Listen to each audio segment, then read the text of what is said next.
Welcome to Kvetch 2. My name is Chevrolet Guerin, and I'm one of the programmers of this game. My main role was creating the enemies in the game, although I was also a contributor in different areas, which either related to the enemy or other facets of the game. In the case of enemies, we went through a few types and honed it down to 4 classes. Small enemy, human shooter, big enemy, and mini boss. By the way, the sprite for mini boss has not been finished, though it will be finalized at some stage today. So when you're playing this, you'll see a different sprite. All 4 enemies have different AI controllers, different behavior trees, and use different combinations of blackboard tasks. I will use a small enemy as a guideline of how I created most of the enemy's AI, and then we'll show the others briefly to indicate slight differences. When we place a small enemy into the editor, we have the option to choose between 4 different colors. Red,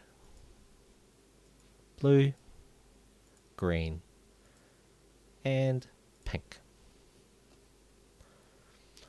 I did this in the small enemy blueprint, which we can have a look at now.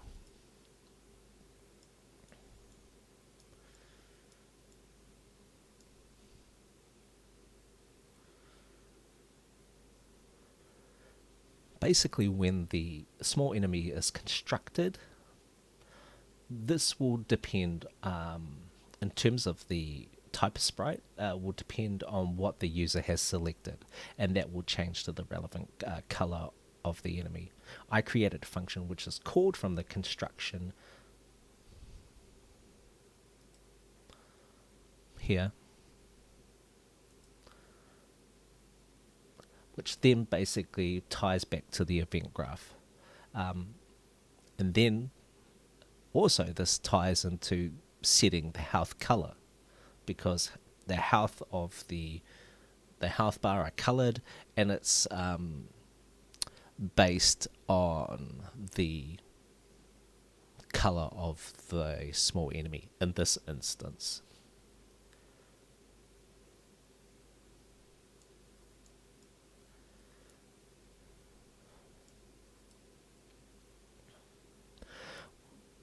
On the basis of where their small enemy is placed, this is set as a home base for small enemy to return to if the enemy loses sight of the player. And as we can see here, when the game begins, wherever the small enemy is placed, that vector will be saved for later, so it can return to that situation.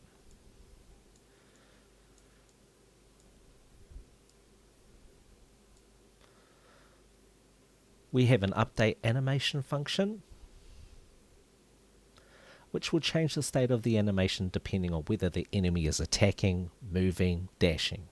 We had initially thought to add animations to this enemy, but decided to stay with a static sprite as this is a basic enemy.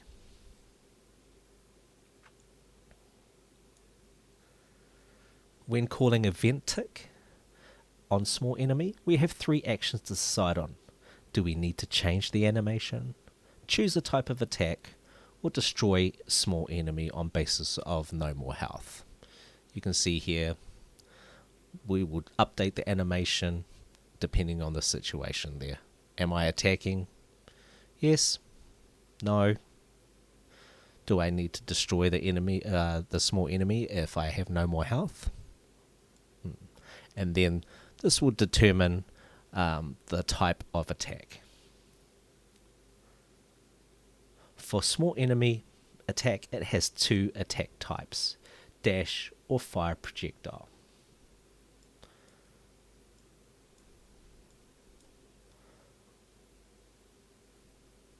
I created a function to decide randomly which to attempt, but this does require player to be in line of sight. I also wanted to have the small enemy have a reaction range of time to vary of the duration of when it was going to do the attack. So as you can see here, I have on each event tick, if it is going to attack, what it will do is it will, between a duration of 0.5 seconds and 1.5 seconds, it will decide to either do a dash, or fire. And when we go into the function, we have to check that we've actually seen the player. If we have, then yep, okay, let's move on. And then let's get some sort of random number. And if the random number is 0, well then guess what? We're going to dash. And if not, we're going to fire a projectile.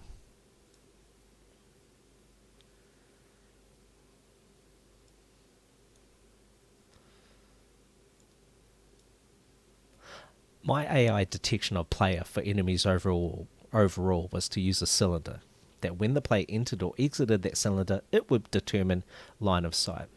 This was due to when using Unreal's AI, though good, would mean if an enemy was in front of another enemy, it would not see the player. This was not good for a 2D game.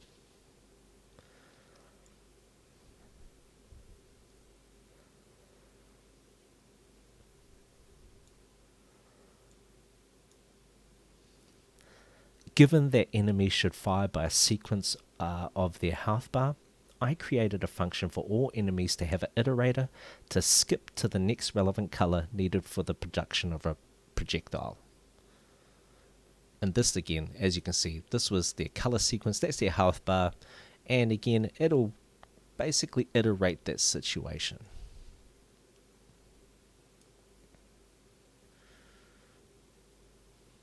In the case of the small enemy, I had to create a rebound function that when the small enemy would dash or collide with the player, it would rebound off the player and cause damage to the player. So as you can see, if we have a situation where there is some type of overlap, and if it was with the player, there would be damage that would be caused, and it would cause the small enemy to rebound off the player to allow for the next action. Now let's look at the small enemy's AI controller and behavior tree.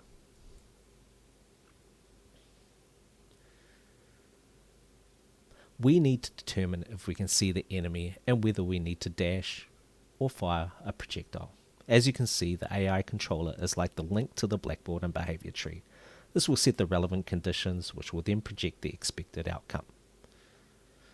In the case of small enemy, the behavior tree using tasks will decide to, as default, always return to home to where it was initially placed. Let's have a look at that. Here we go. So this is the default. It will always return back to base or home.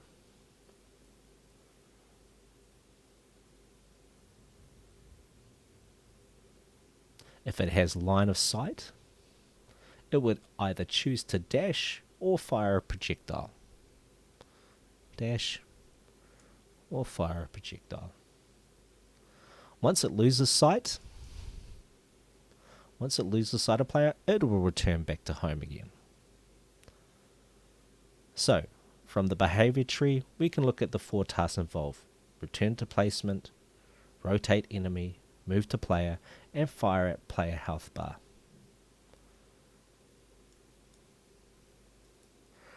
Return to placement will allow the enemy to return back to its initial placement. We can see here that in this case, if this is going to return back, it will return back to the location.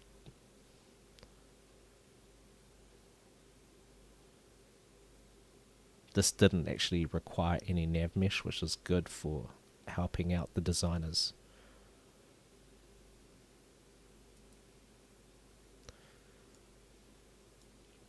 We have rotate enemy. This allows the enemy to face the player when detected. I had to design this rotation on the basis that Unreal's version was more applicable to a 3D space versus a 2D space. This caused issues that would occur where the enemy may look directly at the player, may not look at directly at the player. It would be slightly off, which meant projectiles would fire slightly off by a few degrees. I instead set this as either the enemy faces left or right, absolute, depending on where the player is. So as we can see here, this area will determine whether the player is in front or behind the enemy. And then from there, depending on where the enemy is facing, it'll either choose to rotate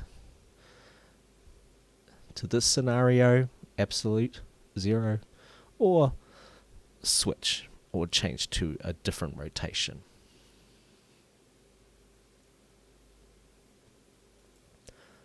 Move to player is also something that I created, which did not need a nav mesh, as I mentioned, which was also helpful to designers. This just moves the enemy in a straight line towards the player. It's kind of a very limited dash that I used.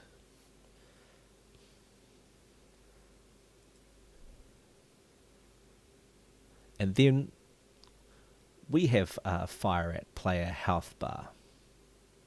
This is a task that is used in determining what color projectile to fire at a player depending on enemy health bar sequence. Meaning if I have a health bar as an enemy that is blue, red, green, I will fire projectiles in sequence blue, red, green. If the enemy health bar goes down a bar, then so does the sequence in firing projectiles. Meaning if I get hit by the player and if I had a blue, red, green health bar, now it's going to be red, green. That means that my firing projectile sequence will be red, green. So as you can see here, this way actually multiple enemy types can use this, but basically it just goes, it will attempt to issue a projectile, and based on the color sequence of the next projectile, it'll then choose to issue that projectile, and then it'll do an iteration, play a sound, and then finish that situation.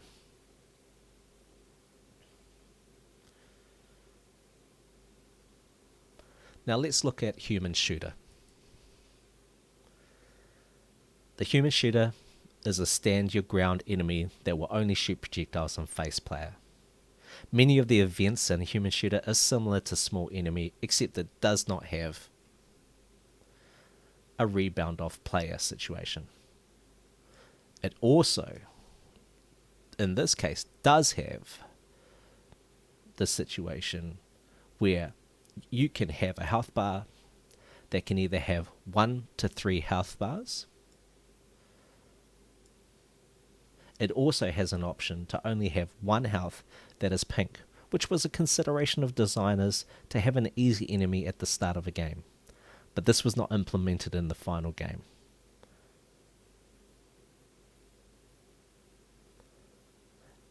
I also constructed a function which filled the health bar with random colors when initialized. So as you can see, depending on what the person who has created the game has selected, you can have different sizes of arrays here for the health bar, 1 to 3. And here is our random generate color. So it'll go here and it'll just randomly choose which one to pick and then set that to the health bar.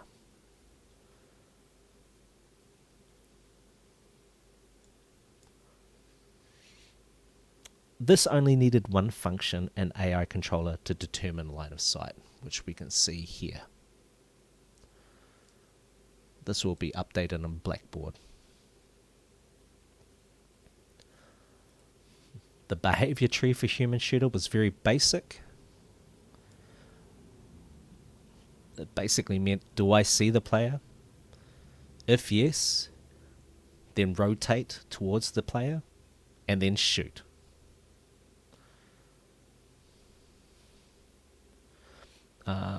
Yeah, basically we've gone over these tasks previously.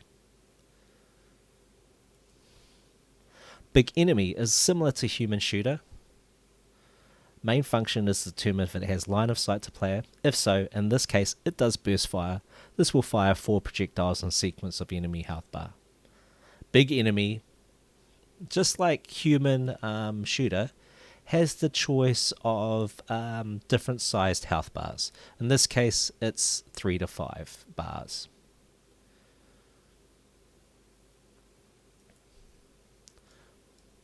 Similar to Human Shooter, it only has one AI controller function, which basically sets line of sight. Again, behavior tree is similar to the Human Shooter enemy with one difference: burst of fire. Again, determine line of sight, rotate towards the enemy, and do burst of fire.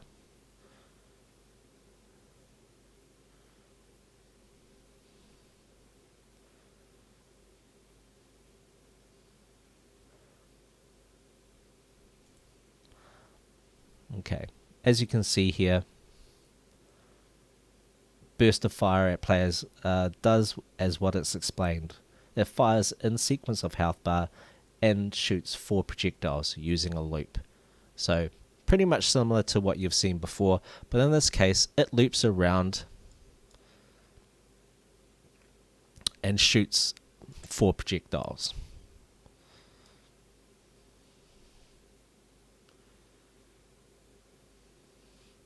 Then for our last look, we have our mini boss.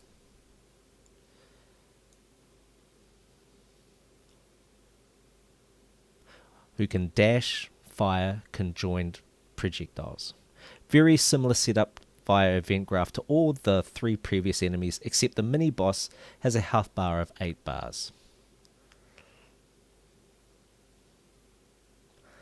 AI controller and behavior tree is similar to the small enemy, but has conjoined burst fire at player. This allows the mini boss to shoot 3 projectiles, one after the other, head to tail. So here we go. This is the AI controller, very similar to the small enemy.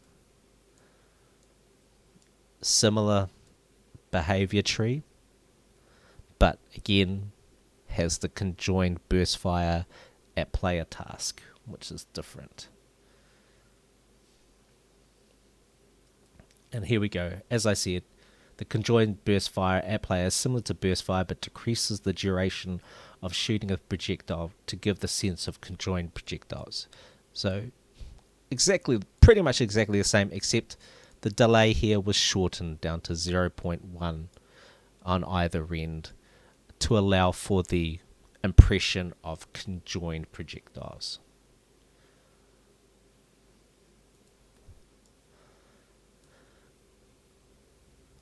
Then we have dash for mini boss. This propels the mini boss towards the player. As you would have seen, it's kind of like move to player, except it's just a little bit more amped up. Initially we had a multiplier of 4 that really gave some fast action dash for the mini boss, so we decided to just bring it down a notch and we set the multiplier down to 3. So this will basically look towards where the player is and then just shoot forward as required in a dash. I did want to show you one thing. I basically did want to show you this in the case of mini boss. More to just demonstrate that in Unreal I finally started to get more cleaner in my construction of functions, which basically allowed for better layout and division. So as you can see, this would have been like an initial construction, but then I got to the stage where it just seemed more cleaner and more thought out. I want to thank you for watching my perspective of creating enemies for Kvetch 2. Have a great time gaming.